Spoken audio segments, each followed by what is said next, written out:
Hello friends, ഇന്ന് നിങ്ങൾ സ്വന്തമായിട്ട് നിങ്ങളുടേതായ രീതിയിൽ ഒരു കസ്റ്റമൈസ്ഡ് ആർഡിനോ ബോർഡ് ഉണ്ടാക്കാൻ പോവുകയാണ്. അപ്പോൾ നമ്മുടെ ആർഡിനോ ബോർഡ് ഉണ്ടാക്കാൻ വേണ്ടിയിട്ടുള്ള complete details including circuit diagram, PCB files എല്ലാം ഈ വീഡിയോയുടെ ഡിസ്ക്രിപ്ഷനിൽ ഉണ്ടായിരിക്കുന്നതായിരിക്കും. നിങ്ങൾക്ക് വേണമെങ്കിൽ അത് യൂസ് ചെയ്യാം, അല്ലെങ്കിൽ നിങ്ങൾക്ക് നിങ്ങളുടേതായ രീതിയിൽ ഡിസൈൻ ചെയ്തെടുക്കാം. അപ്പോൾ നമുക്ക് സ്റ്റാർട്ട് ചെയ്യാം.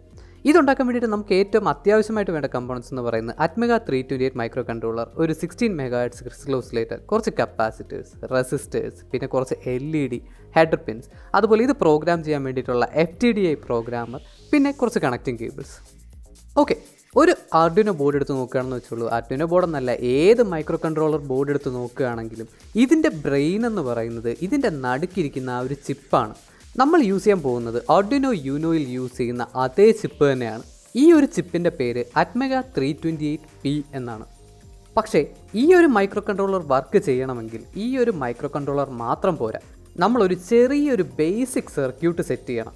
അപ്പോൾ ഇത് നിങ്ങൾക്ക് വേണമെങ്കിൽ ബ്രെഡ് ബോർഡിലും ചെയ്യാവുന്നതേ ഉള്ളൂ. ഈ കാണുന്നതാണ് നമ്മുടെ ബേസിക് സർക്യൂട്ട്. മുന്നോട്ട് പോകുന്നതിന് മുമ്പ് ഞാൻ സർക്യൂട്ട് വരയ്ക്കാനും അതുപോലെ PCB ഡിസൈൻ ചെയ്യാനും വേണ്ടിയിട്ട് യൂസ് ചെയ്ത സോഫ്റ്റ്വെയറിനെ നിങ്ങളെ പരിചയപ്പെടുത്തുകയാണ്. ഞാൻ യൂസ് ചെയ്ത സോഫ്റ്റ്വെയറിൻ്റെ പേര് Altium എന്നാണ്. ഈ ഒരു സോഫ്റ്റ്വെയറിൻ്റെ ഫ്രീ ട്രയൽ ഡൗൺലോഡ് ലിങ്ക് ഞാൻ ഈ വീഡിയോ ഡിസ്ക്രിപ്ഷനിൽ കൊടുത്തിട്ടുണ്ട്.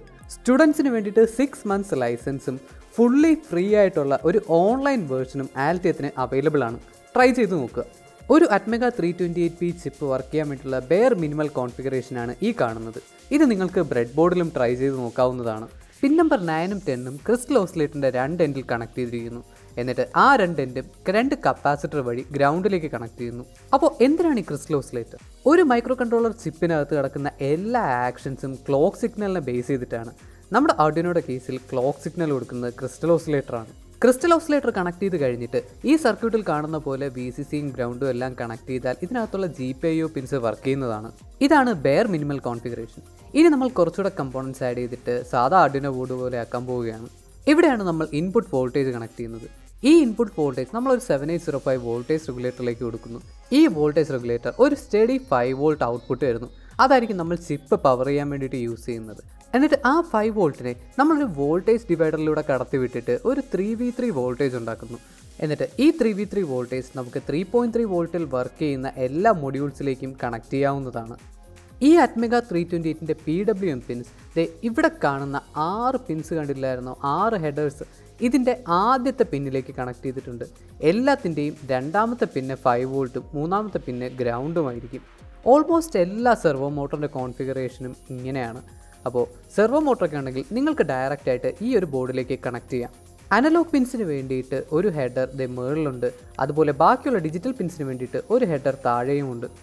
അപ്പോൾ ഈ പിൻസ് യൂസ് ചെയ്തുകൊണ്ട് നിങ്ങൾക്ക് ഡിജിറ്റൽ അനലോഗ് ഇൻപുട്ട് ഔട്ട്പുട്ട് എടുക്കാവുന്നതാണ്. ഇൻപുട്ട് വോൾട്ടേജിൻ്റെ ലെവൽ അറിയാൻ വേണ്ടിയിട്ട് കുറച്ച് LED താഴെയും ഡിജിറ്റൽ പിൻ 13ലേക്ക് കണക്ട് ചെയ്തിട്ട് ഒരു LED ഈ സൈഡിലുമായിട്ട് കണക്ട് ചെയ്തിട്ടുണ്ട്. അപ്പോൾ നമ്മുടെ ബോർഡ് റെഡിയാണ്. പക്ഷേ നമുക്കിത് പ്രോഗ്രാം ചെയ്യണം അല്ലേ?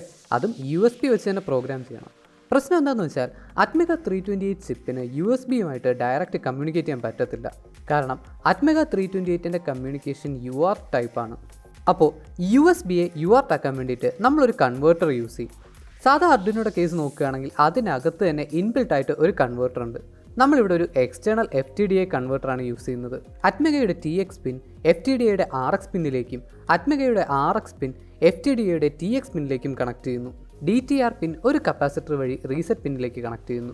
അപ്പോൾ നമ്മുടെ സർക്യൂട്ട് റെഡി ആയിട്ടുണ്ട്. ഇനി നമുക്ക് ഇതിൻ്റെ PCB ലേഔട്ട് വരയ്ക്കാവുന്നതാണ്. ആദ്യം കമ്പോണൻസ് എല്ലാം ക്യാൻവാസിലേക്ക് കൊണ്ടുവന്നിട്ട് നമുക്ക് ഇതിനെ സിമ്പിളായിട്ട് റൗട്ട് ചെയ്തെടുക്കാം. Altium യൂസ് ചെയ്ത് നമ്മൾ സ്വന്തമായിട്ട് PCB ഉണ്ടാക്കുന്ന ഒരു ബിഗിനേഴ്സ് ട്യൂട്ടോറിയൽ നമ്മൾ അപ്ലോഡ് ചെയ്തിട്ടുണ്ടല്ലേ? നിങ്ങൾക്ക് സംശയം ഉണ്ടെങ്കിൽ അത് കാണുക. ബോർഡ് നമ്മൾ മുഴുവനായിട്ട് ഡിസൈൻ ചെയ്ത് കഴിയുമ്പോൾ ഈ ഒരു സോഫ്റ്റ്വെയറിനകത്ത് തന്നെ ഈ ഒരു ബോർഡിൻ്റെ 3D ഡിസൈൻ നമുക്ക് കാണാൻ പറ്റുന്നതാണ്. അപ്പോൾ നമ്മുടെ ലേഔട്ട് റെഡി ആയിട്ടുണ്ട്. ഇനി നമുക്ക് ഇത് ഓർഡർ ചെയ്യാം. ഞാൻ സാധാരണ PCB ഓർഡർ ചെയ്യുന്നത് PCBWay എന്ന് പറയുന്ന സൈറ്റിൽ നിന്നാണ്. ഇതിൻ്റെ താഴെയുള്ള ഈ ഒരു ലിങ്ക് ക്ലിക്ക് ചെയ്ത് നിങ്ങൾ സൈനപ്പ് ചെയ്യുമ്പോഴത്തേക്കും നിങ്ങൾക്ക് ഒരു $5 ഡിസ്കൗണ്ട് കിട്ടും. അതുകൂടാതെ തന്നെ നിങ്ങൾ ചെക്കൗട്ട് ചെയ്യുന്ന സമയത്ത് PCBWay ലാബ് എന്ന് പറയുന്ന കൂപ്പൺ കോഡ് കൊടുത്താൽ ഒരു അഡീഷണൽ $5 ഡിസ്കൗണ്ട് കിട്ടുന്നതായിരിക്കും. PCB ഓർഡർ ചെയ്യാൻ വേണ്ടിയിട്ട് നിങ്ങൾക്ക് ബേസിക് ആയിട്ടുള്ള ബോർഡ് ഡീറ്റെയിൽസ് കൊടുത്തിട്ട് കോഡ് നൗ എന്ന് പറയുന്ന ബട്ടൺ ക്ലിക്ക് ചെയ്യാവുന്നതാണ്. എന്നിട്ട് അടുത്ത് വരുന്ന സ്ക്രീനിൽ നമുക്ക് നമ്മുടെ PCBക്ക് വേണ്ടിയിട്ടുള്ള കംപ്ലീറ്റ് സ്പെസിഫിക്കേഷൻസ് പറഞ്ഞു കൊടുക്കുക. ഈ സ്പെസിഫിക്കേഷൻസ് മാറ്റുന്ന അനുസരിച്ചിട്ട് PCBയുടെ വിലയും കൂടിയും കുറഞ്ഞും ഇരിക്കും. അപ്പോൾ നിങ്ങൾക്ക് വേണമെങ്കിൽ കുറഞ്ഞ PCBസും ഉണ്ടാക്കാം, കൂടിയ PCBസും ഉണ്ടാക്കാം. ഇവിടെ വരുന്ന ഏറ്റവും വലിയ പ്രശ്നമെന്ന് പറയുന്നത് ഷിപ്പിംഗ് ചാർജാണ്. ചൈനയിൽ നിന്നും ആയതുകൊണ്ട് ഇന്ത്യയിലേക്ക് വരുമ്പോഴത്തേക്കും അത്യാവശ്യം നല്ല ഷിപ്പിംഗ് ചാർജ് വരും. അതുകൂടാതെ തന്നെ ഇന്ത്യയിലേക്ക് ഇമ്പോർട്ട് ചെയ്യുന്ന സമയത്ത് കസ്റ്റംസ് ക്ലിയറൻസ് ഫീസും കൂടെ ചില സമയത്ത് കൂടാറുണ്ട്. കൊറിയർ ഓപ്ഷൻസ് നമുക്ക് ഒരുപാടുണ്ട്. മുമ്പ് പോസ്റ്റൽ ഓപ്ഷൻ ഉണ്ടായിരുന്ന സമയത്ത് ഡെലിവറി ഫ്രീ ആയിരുന്നു. ഇപ്പോഴില്ല, പക്ഷേ ഭാവിയിൽ വരാൻ ചാൻസ് ഉണ്ട്. അടുത്ത പേജിൽ നമുക്ക് ഗർബർ ഫയൽ അപ്ലോഡ് ചെയ്തിട്ട് ഓർഡർ സബ്മിറ്റ് ചെയ്യാവുന്നതാണ്. സാധനം വീട്ടിൽ വന്നു കഴിഞ്ഞാൽ നമുക്ക് സോൾഡറിങ് സ്റ്റാർട്ട് ചെയ്യാം. ഈ കാണുന്നതാണ് നമ്മുടെ ബോർഡ്. അത്യാവശ്യം കുഴപ്പമില്ലാത്ത ക്വാളിറ്റി ബോർഡാണ് ഞാൻ ഓർഡർ ചെയ്തത്. കണ്ടില്ലേ, നല്ല രസമുണ്ടല്ലേ? അപ്പോൾ എല്ലാം സോൾഡർ ചെയ്ത് കഴിയുമ്പോൾ നമ്മുടെ ബോർഡ് ഇങ്ങനെ ഇരിക്കും. അപ്പോൾ റെഡിയല്ലേ? ഇനി നമുക്ക് പ്രോഗ്രാമിംഗ് സ്റ്റാർട്ട് ചെയ്യാം.